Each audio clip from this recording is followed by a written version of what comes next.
Rieccoci a Primus Inter Pares, consueto appuntamento settimanale del mercoledì, e siamo in onda anche sui social, su Facebook, ospite l'assessore alla sanità del Veneto Luca Coletto. Abbiamo parlato di tanti temi, adesso andiamo a prendere i temi un po' più scottanti, iniziando a parlare dei vaccini. È stato radiato un medico, un'infermiera non fa i vaccini, tante belle cose, vediamo questo servizio e poi ne parleremo qui in studio.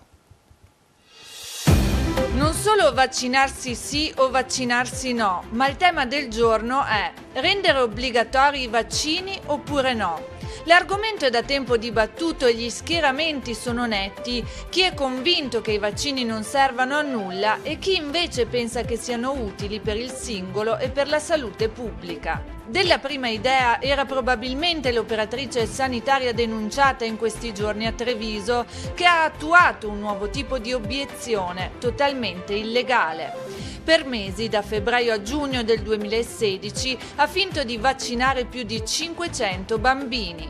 I piccoli a cui la donna non aveva somministrato i vaccini, sia richiami che tetravalente, non piangevano. Il sospetto aveva dunque portato le assistenti sanitarie a controllare la collega e a scoprire siringhe con il siero gettate nei cestini.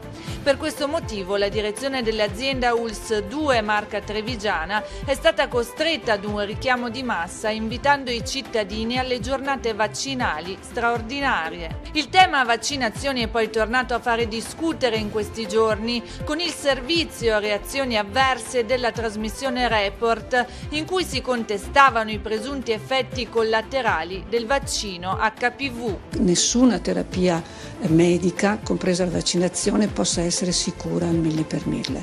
È chiaro però che bisogna affrontare il rischio remotissimo di un effetto collaterale da vaccino e il rischio molto più elevato qualora molti soggetti si escludessero dalla vaccinazione, dal programma di vaccinazione.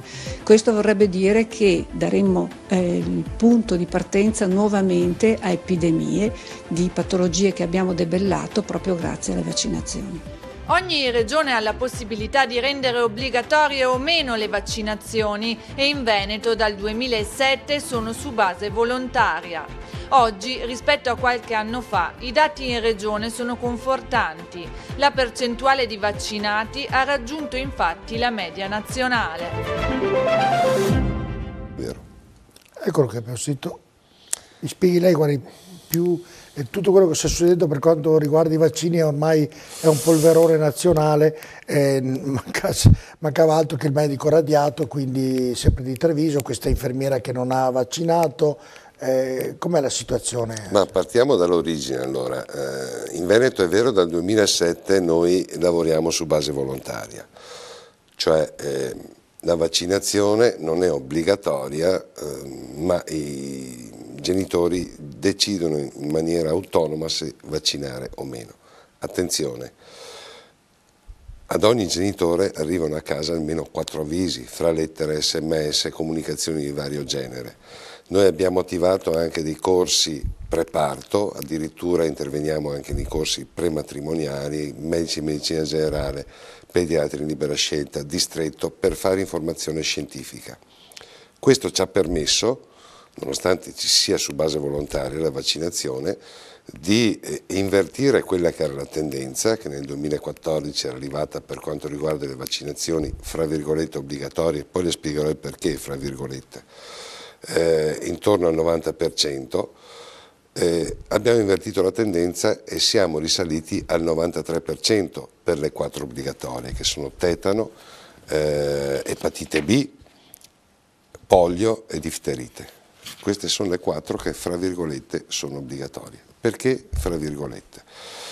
Perché, ai sensi del decreto del Presidente della Repubblica 355 del 99, un bimbo, anche se non vaccinato, ha diritto ad avere accesso a quella che è l'istruzione obbligatoria. Quindi, se noi avessimo una vera obbligatorietà, questo decreto evidentemente sarebbe cancellato. È per quello che in Veneto abbiamo inteso passare attraverso la non obbligatorietà, anche se noi siamo dei convinti vaccinisti. talmente convinti che il nostro calendario vaccinale è stato assorbito pari pari, fotocopiato e messo all'interno di nuovi livelli essenziali di assistenza. Questo perché? Perché ci ha dato ragione il nostro atteggiamento, ci ha dato ragione i nostri servizi che eroghiamo. Noi non facciamo differenza fra gli obbligatori, quindi i 4 che l'ho citato poc'anzi, e i consigliati, morbillo e tutte quante le altre patologie infettive che tanti danni fanno a livello nazionale, ma direi di più a livello mondiale. Anche per quanto riguarda il morbillo noi siamo risaliti a percentuali che arrivano intorno al 93% e quello che è l'aspettativa per il prossimo anno è di un ulteriore incremento. Abbiamo invertito la tendenza e siamo contenti di averlo fatto in questa maniera, fornendo informazioni scientifiche, quindi convincendo la gente rispetto a dei numeri che sono veritieri. Le reazioni avverse, si parlava di reazioni avverse prima, per quanto riguarda i vaccini sono 1 su 1.000.000 e spesso e volentieri si risolvono in qualche giorno di febbre. Però, d'altro canto, i vaccini hanno permesso di debellare patologie che erano devastanti, tipo il vaiolo. Il vaiolo è stato eradicato a livello mondiale per merito dei vaccini. Questa è la realtà dei fatti. Quindi vale la pena rischiare di non vaccinarsi per essere certi di essere soggetti a determinate patologie tipo la rosolia, tipo il morbillo, tipo malattie che non si prendono più. Noi non ci rendiamo conto che queste patologie sono quasi scomparse, ma non sono scomparse casualmente. I virus ci sono che circolano e se noi non siamo soggetti a queste patologie è perché esiste l'effetto gregge, cioè perché più del 90% dei cittadini sono vaccinati. E questo ci dà la possibilità di dare copertura anche a quei bimbi che non sono vaccinati, indirettamente naturalmente, non sono vaccinati perché noi non siamo vettori di questa patologia, non possiamo trasmetterla essendo stati vaccinati. Perché c'è questa diatriba, il vaccino fa bene, il vaccino fa male? Perché i grandi luminari, perché mettono in dubbio che questo metodo, perché non accadono altre malattie, delle volte non è un metodo che porta nella strada giusta? Ma guardi, più che di grandi luminari io parlerei di informazione trash che troviamo sul web. Sul web si trova di tutto ed è per quello che noi come Regione del Veneto abbiamo inteso fare informazione diretta proprio con i genitori, con i cittadini, per favorire la vaccinazione. Se lei fa caso, qualche anno fa c'è stato un blocco da parte del Ministero della Sanità del famoso vaccino Fluad anti-influenzale. È stato proprio quell'anno che noi abbiamo avuto... Che ci sono stati dei morti poi in quel caso, è vero? È stata aumentata la percentuale di decessi proprio legata a questa informazione sbagliata, perché poi la partita è stata rimessa in commercio, il Fluad non aveva nessun problema come vaccino anti-influenzale. Da lì è partita l'inversione di tendenza e il rallentamento delle vaccinazioni. Rallentamento non solo per quanto riguarda le vaccinazioni anti-influenzale, ma più in generale per tutti quanti i vaccini. Quindi bisogna stare attentissimi alle informazioni che passano attraverso i media, attraverso il web e attraverso diciamo quelle che sono le più comuni, i più comuni sistemi di comunicazione, perché basta una virgola sbagliata e scoppia l'allerta antivaccini, che è estremamente negativo, che crea danni, che crea anche dei morti, come è accaduto nel caso del Fluad. I pazienti fragili, chi ha patologie croniche, chi è avanti con l'età, si deve vaccinare prima dell'inverno evidentemente, proprio per superare, per riuscire a scavallare, per riuscire a scollinare l'ambito invernale e star bene durante tutta quanta la stagione invernale. È il segreto di Pulcinella. Questo ha anche un costo? Questo è un costo assolutamente importante, si parlava prima di pronto soccorsi. I pronto soccorsi sono come dire, intasati durante la stagione estiva per questioni diverse, ma durante la stagione invernale proprio per questioni legate ai pazienti fragili, ai nostri anziani che se non vaccinati sono più soggetti a patologie polmonari piuttosto che cardiache, a scompensi in generale, niente di particolare, ma qualora ci fosse la copertura della vaccinazione anti-influenzale magari si potrebbero evitare, soprattutto per loro, perché un ricovero in pronto soccorso piuttosto che in reparto non è simpatico per nessuno. tutti preferiamo stare a casa propria. Certo, senti, nel ragionamento che stava facendo adesso Assessor Colletto ha accennato che voi nel caso specifico dei vaccini avete informato la gente. Ecco, l'informazione della Regione Veneto per i cittadini veneti per quanto riguarda la sanità è un'informazione che secondo lei funziona bene, è da riguardare, da rivalutare, da rimodernare, da farla più bella come vuole metterla lei, oppure funziona già bene così? Ma guardi, l'abbiamo riveduta non più tardi di 2 o 3 mesi fa, proprio in funzione di quelle che erano le percentuali dei vaccini che negli anni passati avevano subito, come dire, un ridimensionamento nell'ambito numerico. L'abbiamo riveduta e abbiamo inteso proprio allargarla a tutti i livelli.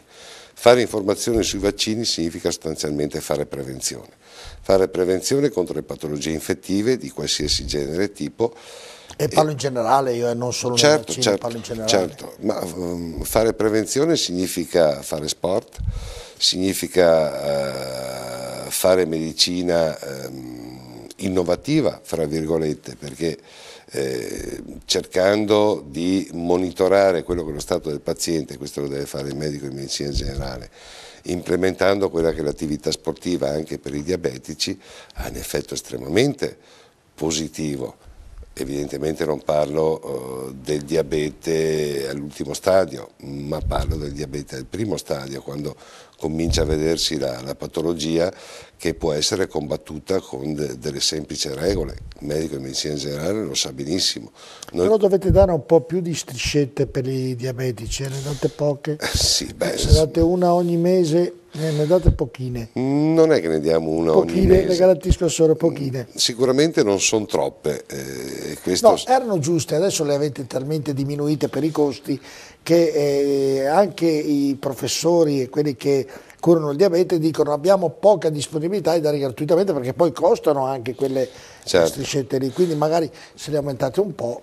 Ma questo può essere vero in determinati ambiti, ma è altrettanto vero che se il paziente ritiene siano poche, attraverso lo specialista deve comprarle? No, attraverso lo specialista ne può prescrivere di più, quindi basta che lo specialista certifichi la necessità in più di striscette e l'USL provvederà. Non me l'hanno mica raccontato così, mi informerò però. Si informi. Non me l'hanno detto, noi abbiamo questo budget, queste dovete consumare, e non mi hanno detto, tant'è che ho chiesto al Presidente della Quinta Commissione che si informi sulle striscette, mi deve ancora dare la risposta, ha detto che l'ha chiesto, mi deve ancora dare la risposta. Però la prescrizione dello specialista dà la possibilità di aumentare, di implementare. Non contesto, chiederò ogni modo, chiederò.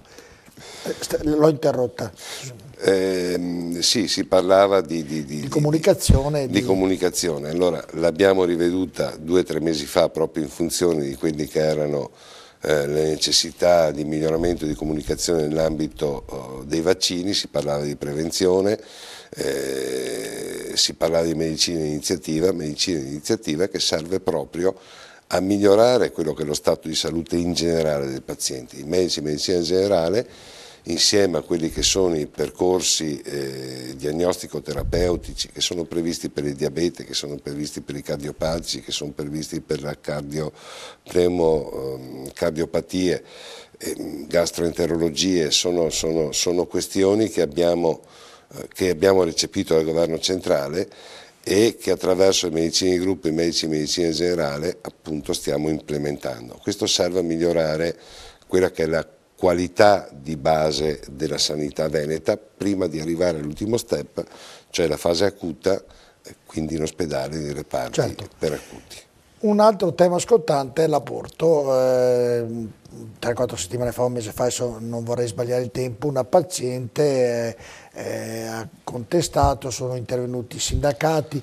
Come è andata a finire quella storia lì, Assessor Colletto? Ma mi lascia con molta amarezza questa questione. Perché? Perché è stato messo in discussione quello che è un diritto della donna e un diritto dei cittadini in generale. Dal 194 in Veneto, pur avendo parecchi medici diciamo che hanno fatto, che sono opposti, che non procurano aborti, noi l'abbiamo sempre rispettata, quella che è la 194, partendo da un semplice presupposto, il primo che è legge.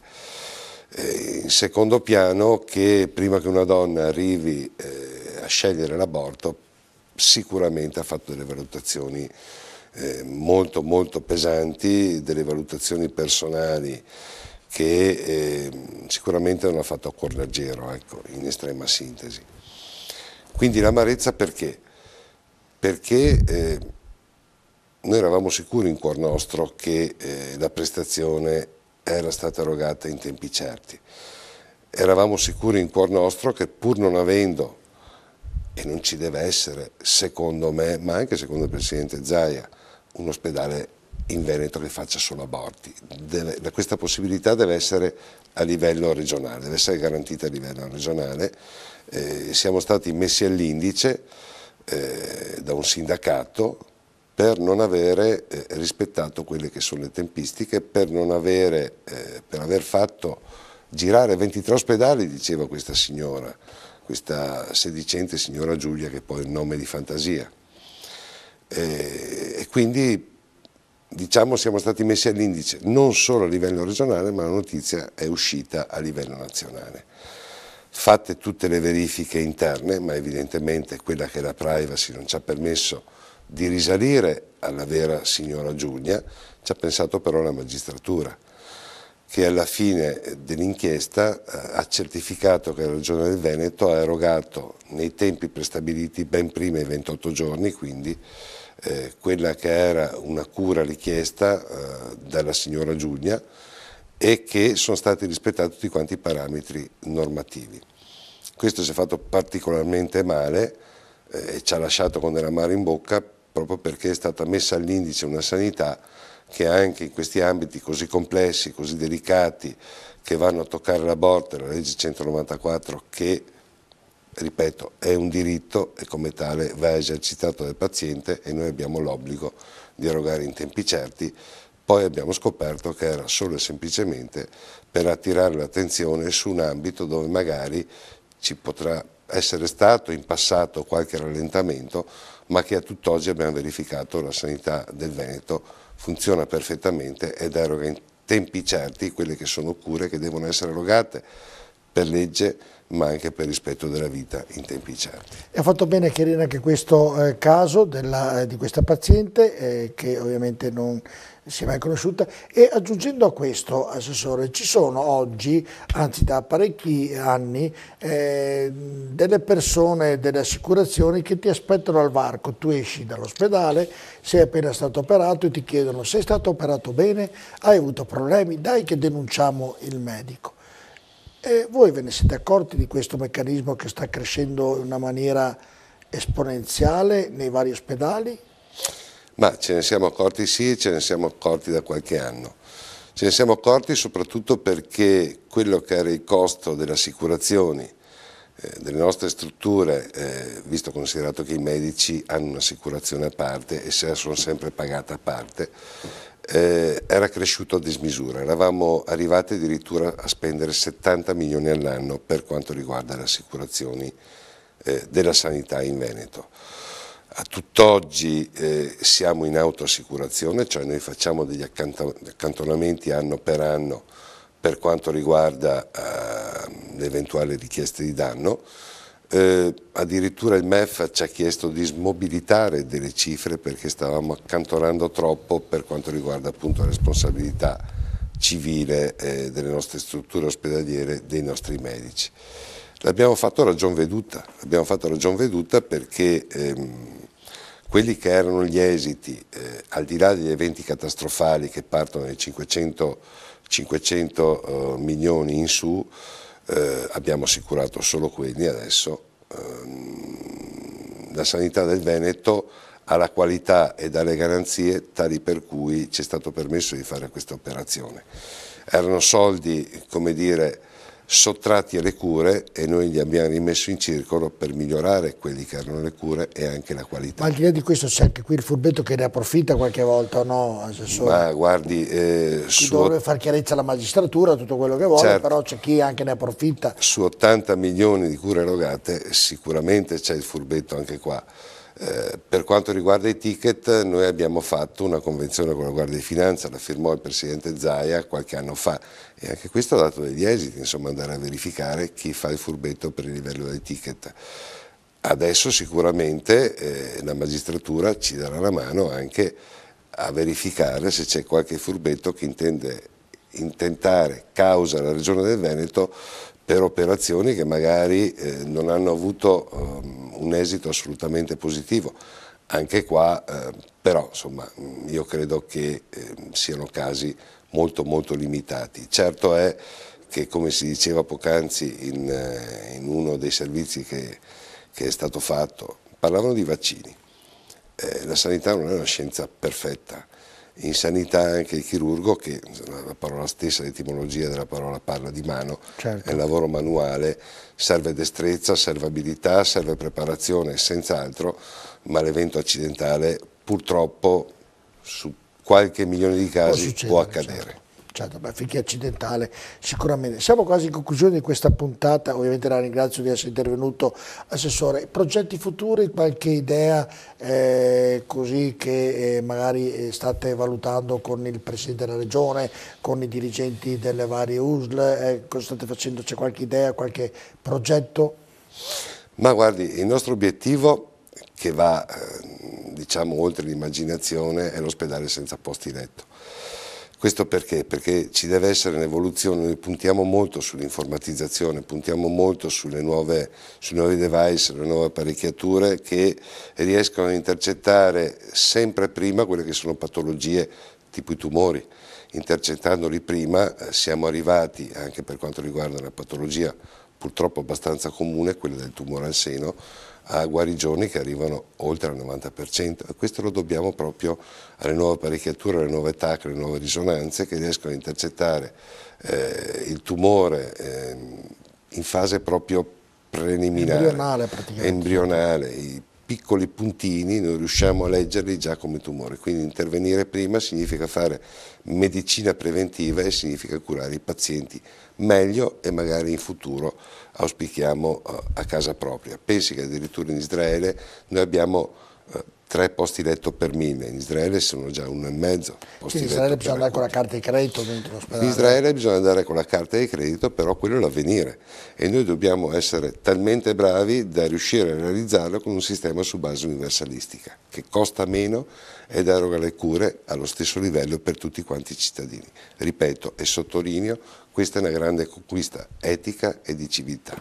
Senta, Soggetto, le ricordo ancora la festa del medico, me l'ha fatta, poi mi piace moltissimo, se la organizzate cercheremo il nostro piccolo anche noi di sponsorizzarla alla grande, del medico e dell'infermiere, sarebbe la giornata del medico e dell'infermiere in Veneto, sarebbe una bella idea e spero che lei riesca a portarla a compimento. A tutti i miei ospiti di questa trasmissione do un minuto finale, lei ha la telecamera e può dire tutto ciò che vuole e può parlare a 360 gradi di ciò che vuole, non solo della sanità ma di tutto ciò che vuole.